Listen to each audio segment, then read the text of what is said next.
They didn't drop bombs. They dropped a law. And it hit harder than any missile. In September 2025, Burkina Faso passed a law that sent shockwaves from Ouagadougou to Washington. Not a war. Not a coup. Just one bold move that screamed across continents.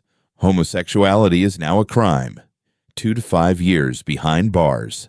Heavy fines. Deportation without appeal. The West called it barbaric. The UN called it a violation. And the U.S. threatened to pull aid, cancel programs, and isolate the country. But Traoré didn't flinch. Standing under his nation's flag, the young soldier president looked straight into the camera and said, "We are not for sale. Our soul is not up for negotiation." No apologies, no backpedaling, no begging, because this wasn't about who sleeps with whom. This was about who decides what's right and what's wrong. This was about whether Africa must obey the West's moral script or write its own. And that's what makes this moment dangerous. Not because of hate, but because of power. Because for the first time in decades, a small African country looked the West in the eye and said, "No, you don't own our values." The media screamed intolerance, but in the villages, churches, mosques of Burkina Faso, the people celebrated. To them, it wasn't hatred. It was liberation. They said, "You kicked out your colonizers. Now we're kicking out your ideologies." So here's the question no one in Washington wants to hear. If sovereignty means nothing when it challenges Western values, then who's really free? And if defending your culture is now called a crime, how long before your own values are outlawed too? Do you have the courage to finish this story? Subscribe now. And let the world know Africa has its own voice. And it's done whispering. No debate. No dissent, just a law that shook the world. No protests, no hesitation. Just the thud of the gavel echoing through a dusty parliamentary hall in Ouagadougou. On September 6, 2025, the Transitional Assembly of Burkina Faso passed the anti-homosexuality bill with near-total consensus. There was no dramatic vote count, no fierce debate. No lone voice crying out against it. It was swift, surgical, inevitable. For over a year, the draft had quietly circulated, building tension like thunder beneath the soil. The West barely noticed. But inside Burkina Faso, something was stirring. Radio hosts praised the defense of tradition. Clerics spoke of a moral revival. And in the capital's markets, people whispered, "It's coming." When it came hard. The law criminalized any same-sex relationship, any act of promotion, support, or organization related to homosexuality. Punishments ranged from 2 to 5 years in prison. Fines were steep, crippling by local standards. And for foreign nationals, the message was unambiguous. Deportation, immediate. Permanent. The Justice Minister, Edison Rodrigo Baya, didn't mince words.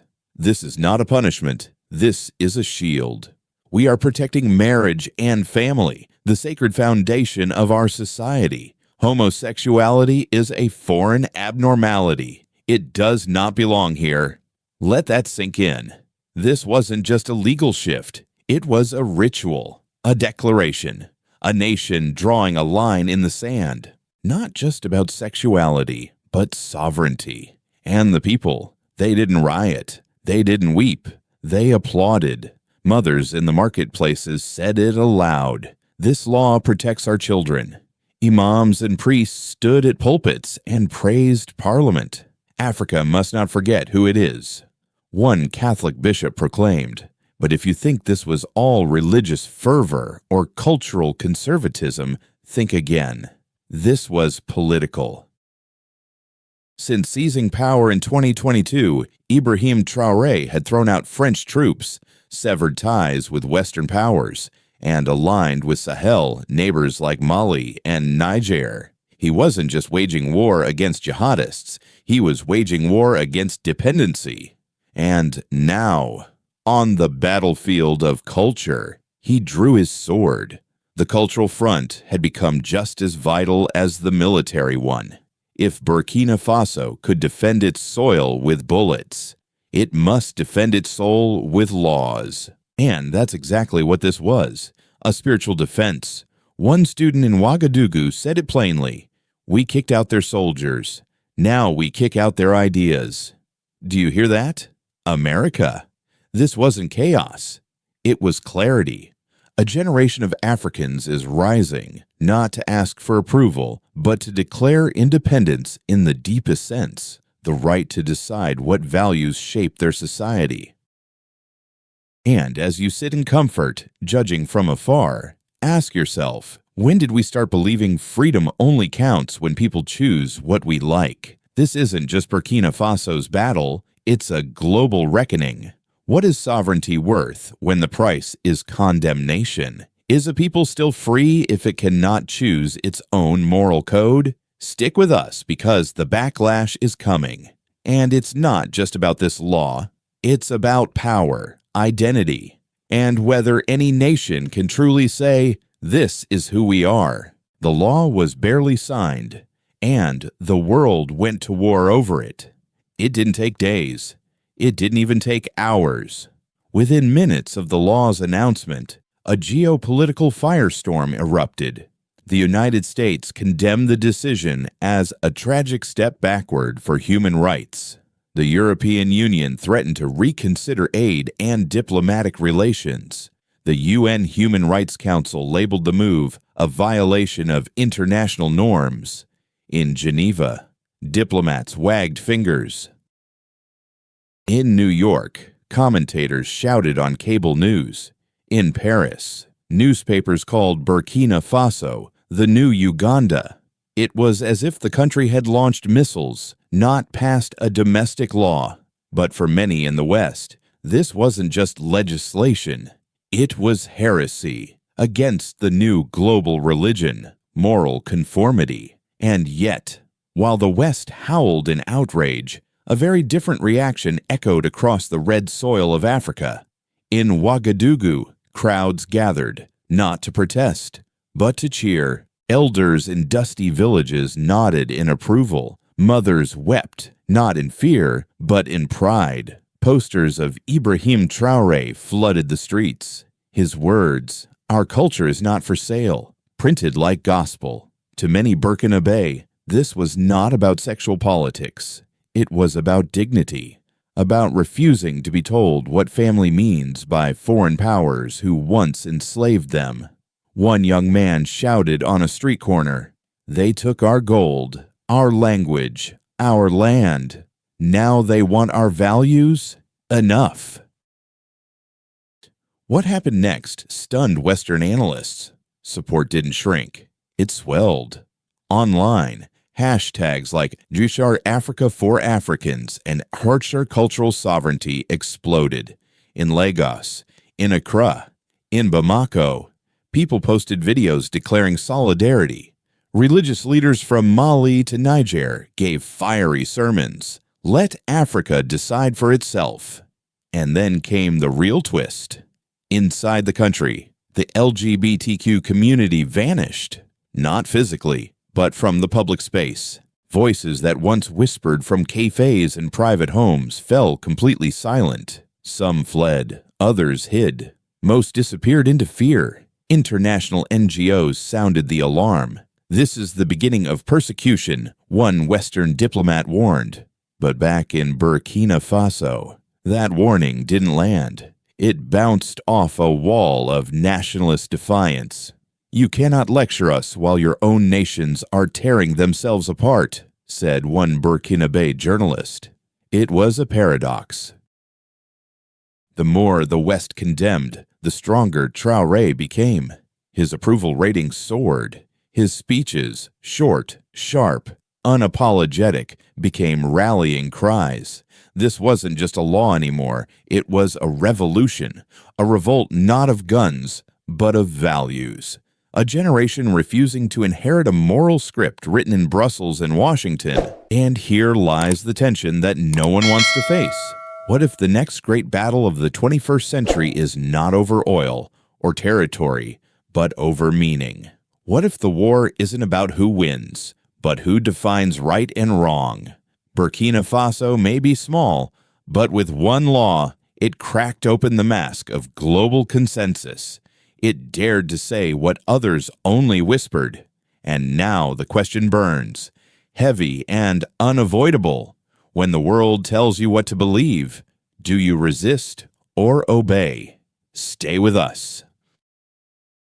Because the storm is just beginning, they were told to starve or surrender. They chose something else. The threats came quickly. Aid agencies hinted at withdrawal. Development projects froze. Western diplomats whispered about sanctions. The message was clear: reverse the law or pay the price. But something unexpected happened. Instead of panic, Burkina Faso responded with resolve. In the dry villages of the north, where insurgents still haunt the night, elders met under mango trees and said, "Let them keep their rice. We will keep our dignity." It wasn't just defiance. It was a transformation. Almost overnight, the law became more than legislation. It became a symbol of identity, of unity, of resistance. Traoré, once a young captain who seized power with promises, was now something else, a protector of the soul, a general of culture. His approval skyrocketed. Teachers in classrooms told students that this law was about more than behavior. It was about sovereignty. Imams and priests who once clashed now praised the same man from their pulpits. God's law is above man's, declared a Christian leader. Traoré is guarding our sacred values, said a prominent imam. In mosques and churches, his name echoed not as a politician, but as a prophet. And yet, under the surface, fear spread like smoke. The LGBTQ community vanished from sight. People once cautiously visible, now erased. Some fled to neighboring countries. Others went into hiding. Whispers of arrests began. No one knew how far the state would go, but most of the country didn't flinch because the narrative had shifted from a controversial law to a moral uprising, from persecution to protection. Western governments issued warning after warning, but they only hardened local opinion. Every threat became proof, every sanction a badge of pride. A young farmer put it best: "We would rather be hungry than be ruled." That spirit spread fast. Artists painted murals of Traoré as a lion. Street vendors sold posters with slogans: "Our culture is not your playground. Sovereignty is worth the price." The country, poor and fractured by years of war, now had something it hadn't had in decades: a unifying myth. And for Traoré, the timing was perfect. As criticism mounted abroad, his grip tightened at home. He reshuffled ministers, cracked down on dissent, launched new education initiatives about national values. But here's what the world missed. This wasn't about hate. It wasn't even about sexuality. It was about reclaiming power from the ground up. Burkina Faso, long treated like a pawn, was choosing to be a player, not on the battlefield, but in the arena of meaning. That choice came with risks. Food prices rose. Aid groups packed up, but no one begged the West to return. Because for the first time in a long time, the people didn't feel like victims. They felt like defenders. The price of resistance was real, but so was the pride. And now, a new question begins to haunt the halls of Washington and Brussels. What happens when the poor stop asking permission? Washington condemns. Moscow stays silent. Who's really afraid? In Washington, outrage spread like wildfire on dry grass. You, Ace, State Department officials called Burkina Faso's law a blatant violation of human rights. A White House spokesperson made no effort to soften the message. We are reviewing all aspects of bilateral cooperation. The European Union was quick to follow. Brussels warned there will be serious economic and diplomatic consequences. In Geneva, the UN Human Rights Council convened in emergency session. A resolution passed with harsh language, labeling Burkina Faso part of a dangerous moral regression across Africa. Western headlines lit up with fury. A nation retreats to the Middle Ages. Traoré, Africa's new strongman. From Paris to New York, the message was unified. Civilization is under threat. But in Africa, the impact was the opposite. The more they scorned Traoré, the more he rose.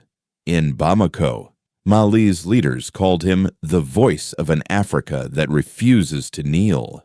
In Niamey, Niger's citizens waved banners reading, "Burkina stands firm, Sahel stands strong." And in Accra, Ghana, a local activist said, "They call us backward? Let them rot in the decay of their own moral confusion." Meanwhile, in Moscow, the reaction was different. Silence, no condemnation, no interference. Russia, expanding its reach across the Sahel, respected what it called national sovereignty. China followed its familiar script. No comment, no interference in internal matters. Investments continued. Trade deals progressed. Turkey went further. Lawmakers in Ankara praised Burkina Faso as a model of cultural preservation in the age of soulless globalization. In today's divided world, the question is no longer whether Burkina Faso is right or wrong. The real question is, who gets to define morality for others? The West sees betrayal. Africa sees declaration. Russia and China see opportunity. This is no longer about one law. This is a global fault line, revealed. And as Western governments issue ultimatums, the people of Burkina answer with a simple phrase, "We will starve, but we will not kneel." Now, a new idea is spreading quietly, dangerously, across the global South. If freedom must be granted, is it really freedom at all? When the West pulls the plug, what will Africa build instead? The path ahead is not paved with comfort. It is rugged, steep, and shadowed by risk. As Western donors prepare to withdraw aid, the consequences are already beginning to bite. Health clinics once funded by European agencies now face medication shortages. Agricultural programs backed by American grants are suspended. Families that once depended on international food aid now look to shrinking local harvests. The pressure is real, and the pain is growing. But something deeper is happening beneath the suffering. Burkina Faso is no longer being treated as a beggar nation. It has become a symbol of defiance, of dignity, of cultural rebellion. President Traoré has made the choice clear. We do not trade our values for bread. Now, his government is turning east. Talks with Russia intensify, not just for military support, but for wheat, fertilizer, and fuel. China expands its footprint through infrastructure deals and tech partnerships. Turkey offers trade opportunities wrapped in shared moral codes. But here lies the gamble. Can these new alliances replace what the West once offered without demanding their own price? For now, the Burkinabe people remain committed. In the markets of Ouagadougou, the talk is not of hunger, but of pride.